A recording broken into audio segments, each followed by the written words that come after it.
Hello दोस्तों, स्वागत है हमारे यूट्यूब चैनल में। मेरा नाम है आशीष और आज मैं आप लोगों को एनसीईआरटी क्लास 9th का मैथ का चैप्टर 14 का सांख्यिकी का थ्योरी क्लास पढ़ रहे थे, है ना। इससे पिछले वीडियो में मैंने आप लोगों को इसका थ्योरी वर्ग चिन्ह तक बता दिया था, तो उसमें कुछ और थ्योरी बच गया था जो आज बताएंगे। तो चलिए स्टार्ट करते हैं। आज हम पढ़ेंगे, अगला है थ्योरी क्लास में आज पढ़ेंगे आंकड़ों का निरूपण। आंकड़ों का निरूपण तीन प्रकार से, आंकड़ों का निरूपण तीन प्रकार से किया जाता है,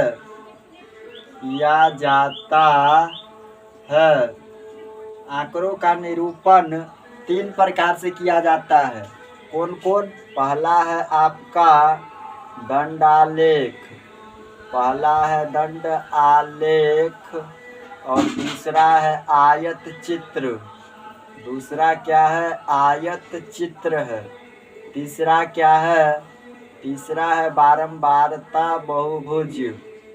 बारंबारता बहुभुज, बारंबारता बहुभुज। इसको समझिए। आंकड़ों का निरूपण तीन प्रकार से किया जाता है। पहला है दंड आलेख, दूसरा है आयत चित्र और बारंबारता बहुभुज। अब इस तीनों को समझिए अच्छे से। दंड आलेख कैसे खींचा जाता है तो सुनिए। पहला में सुनिए, दंड आलेख है। तो दंड आलेख जो खींचेंगे ना, तो वो क्या कैसे खींचेंगे? समान दूरी पर गैप ले लेकर खींचते हैं। जैसे ये है, मानकर चले कि 0 4 5 6 7 है, इधर 1 2 3 4 है, ठीक है। तो हमको खींचना है इसका दंड आलेख। दंड आलेख कैसे खींचेंगे? समान गैप पर खींचेंगे। दंड आलेख कैसे खींचेंगे? समान गैप पर दंड आलेख खींचेंगे, है ना। समान गैप पर इसके जो आयत है इसके बीच गैप होता है। देखिए ये सब क्या है? गैप है। तो ये क्या कहलाएगा? आयत चित्र। सॉरी, आयत चित्र नहीं, दंड आलेख कहलाएगा, क्योंकि दंड आलेख में गैप ले लेकर खींचा जाता है दंड आलेख, ठीक है। और आयत चित्र कैसे खींचा जाता है तो सुनिए। आयत चित्र के बीच क्या होता है? आयत चित्र के बीच गैप नहीं होता है। आयत चित्र के बीच गैप नहीं होता। आयत चित्र जो खींचे जाते हैं ना, वो सटा सटा कर खींचा जाता है। इसमें क्या होता है कि गैप नहीं होता है। लेकिन दंड आलेख में क्या होता है कि गैप होता है। समान दूरी लेकर खींचे जाते हैं और उसके बीच में गैप होता है, खाली होता है। लेकिन आयत चित्र में खाली नहीं होता है। देखिए सब सटा हुआ है ना, आयत चित्र में खाली नहीं होता है। तो ये है आयत चित्र और ये है दंड आलेख, ठीक है। उसके बाद देखिए बारंबारता बहुभुज। बारंबारता बहुभुज कैसे खींचा जाता है? बारंबारता बहुभुज जो खींचेंगे ऐसे खिंचाता है। बारंबारता बहुभुज ऐसे खिंचाता है। बारंबारता बहुभुज यानी क्या? ऐसे करके कभी ऊपर तो कभी नीचे ऐसे खिंचाता है बारंबारता बहुभुज। आप मैच में देखे होंगे, क्रिकेट मैच में जो कभी कभी आंकड़ा बताता है रन रेट को, तो ऐसे बताता है। ऐसे बताएगा क्या? दंड आलेख में ऐसे बताएगा और आयत चित्र में ऐसे बताएगा और बारंबारता बहुभुज में बताएगा ऐसे। तो आंकड़ों का निरूपण तीन प्रकार से किया जाता है, दंड आलेख, आयत चित्र और बारंबारता बहुभुज। जब हम इस चैप्टर को बनाएंगे तो हम इस सब को समझेंगे और इसको बनाकर चेक करेंगे। तो ठीक है, आंकड़ों का निरूपण कितने प्रकार से किया जाता है ये याद रखिएगा। तीन प्रकार से, दंड आलेख, आयत चित्र और बारंबारता बहुभुज। चलिए दोस्तों, हम अपना अगला परिभाषा देखते हैं। अगला है माध्य। माध्य किसे कहते हैं? माध्य देकर के डैश। माध्य किसे कहते हैं? तो दिए गए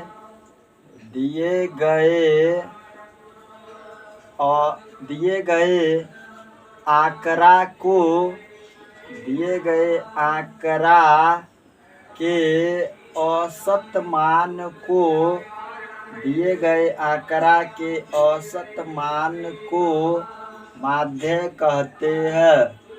दिए गए आंकड़ा के औसत मान को माध्य कहते हैं। माध्य किसे कहते हैं? तो जो आंकड़ा दिया रहता है ना उसके औसत मान को क्या कहा जाता है? माध्य कहा जाता है। माध्य बराबर होता है योग बट्टा कुल संख्या।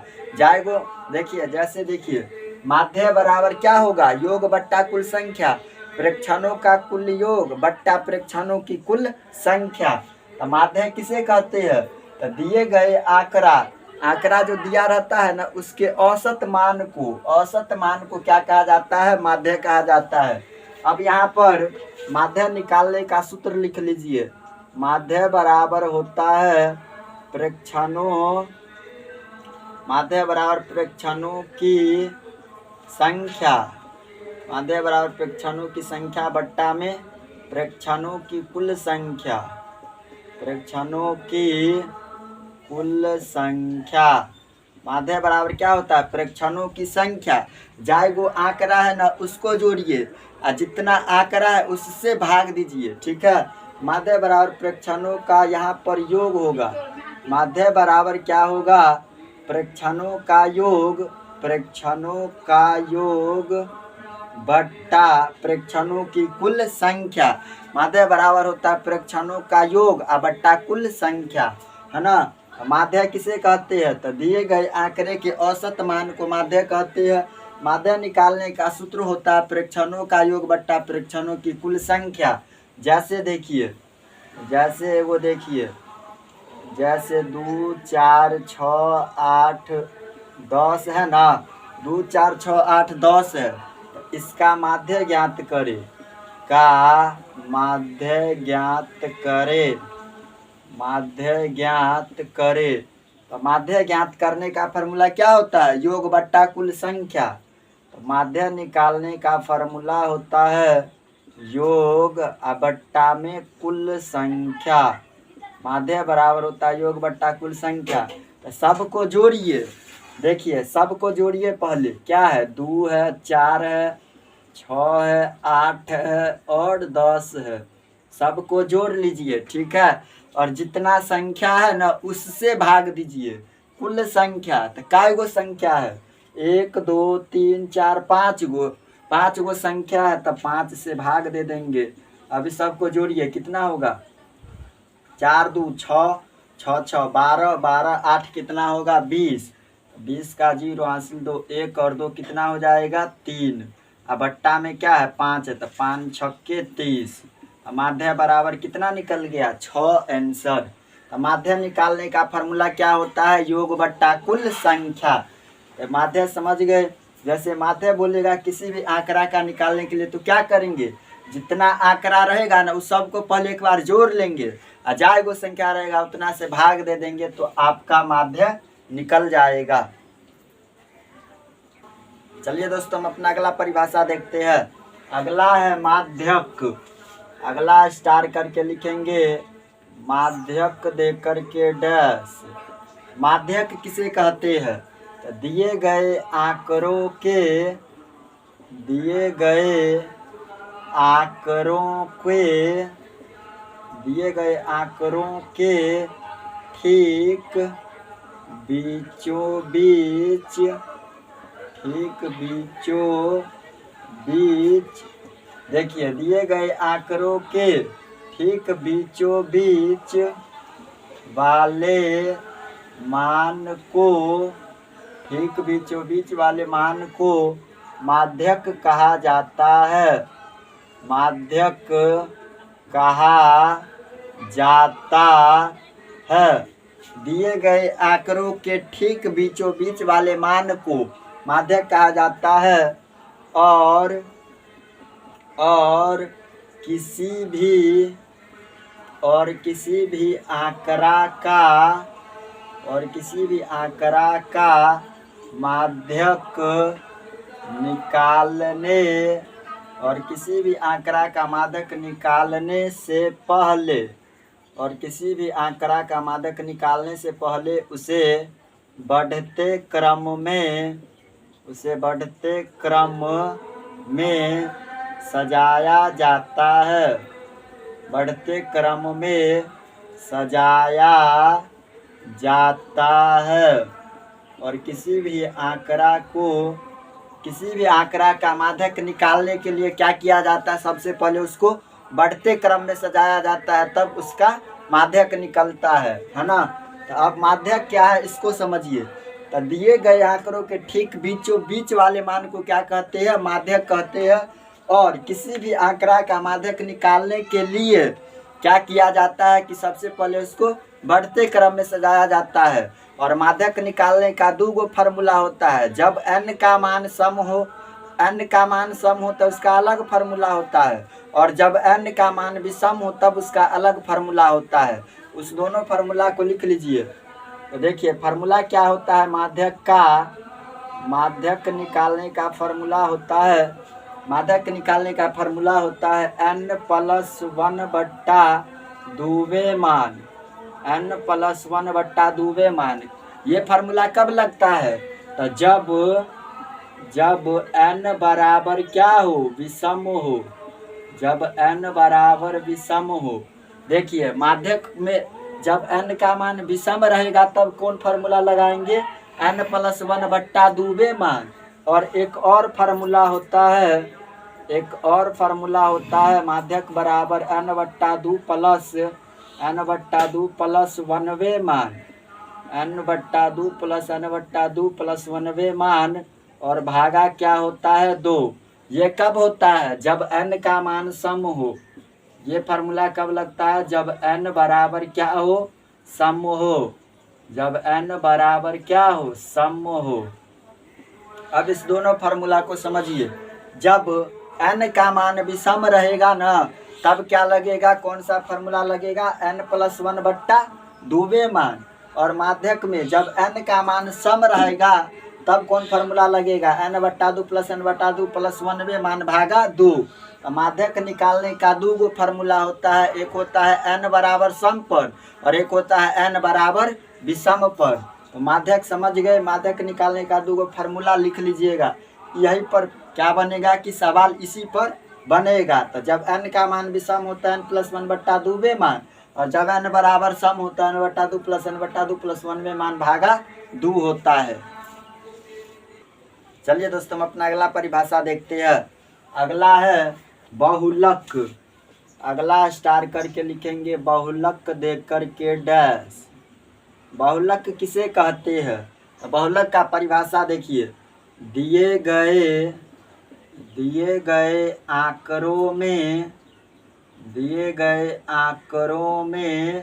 जिसकी बारंबारता, दिए गए आंकड़ों में जिसकी बारंबारता अधिक होती है, दिए गए आंकड़ों में जिसकी बारंबारता अधिक होती है उसे बहुलक कहते हैं, उसे बहुलक कहते हैं, उसे बहुलक कहते हैं।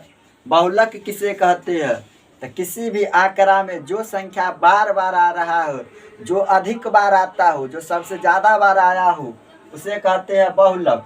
तो बहुलक किसे कहते हैं, तो दिए गए आंकड़ों में जिसकी बारंबारता अधिक हो, जो ज़्यादा बार आया हो, उसे क्या कहते हैं, बहुलक कहते हैं। और यहाँ पर लिख लीजिए, बहुलक बराबर होता है जिसकी बारंबारता अधिक हो। बहुलक बराबर होता है जिसकी बारंबारता अधिक हो। बहुलक निकालने का सूत्र होता है कि जिसकी बारंबारता अधिक हो उसे बहुलक कहते हैं। ठीक है, जैसे देखिए बहुलक में एगो, जैसे देखिए 2 3 4 2 5 6 2 का बहुलक ज्ञात करे, बहुलक ज्ञात करे। जैसे देखिए इसका हमको बहुलक निकालना है। बहुलक निकालने के लिए सबसे पहले बढ़ते क्रम में सजाना पड़ता है, लेकिन देखिए यहाँ पर क्या है कि ये बढ़ते क्रम में सजाना भी नहीं पड़ेगा और पता चल जाएगा। बहुलक बराबर क्या पड़े है कि जिसकी बारंबारता अधिक हो। तो इस आंकड़ा में आपको ये देखना है कि कौन संख्या सबसे ज़्यादा बार आया है ना। तो देखिए 2 एक बार, 2 बार, 3 बार। तो हम देख रहे हैं कि 2 3 बार आया है, जबकि 3 इक्के बार आया है, 4 भी इक्के बार आया और 5 भी एक ही बार है और 6 भी एक ही बार है, तो सबसे ज़्यादा बार कौन आया है? दो। इसीलिए क्या हो जाएगा? बहुलक बराबर दो आंसर। जो सबसे ज़्यादा बार आता है ना, अर्थात जिसकी बारंबारता अधिक हो, उसे बहुलक कहते हैं। तो सबसे ज़्यादा बार आया है दो, इसीलिए बहुलक बराबर क्या हो जाएगा? दो आंसर। दोस्तों, आपका एक्सरसाइज 14 सांख्यिकी का थ्योरी क्लास पूरा कंप्लीट हो गया है। कल हम लोग चैप्टर स्टार्ट करेंगे 14.1। आज के लिए इतना ही। अगर वीडियो अच्छा लगे तो लाइक, कमेंट, शेयर और सब्सक्राइब कर दीजिएगा। मिलते हैं नेक्स्ट वीडियो में, तब तक के लिए जय हिंद, जय भारत।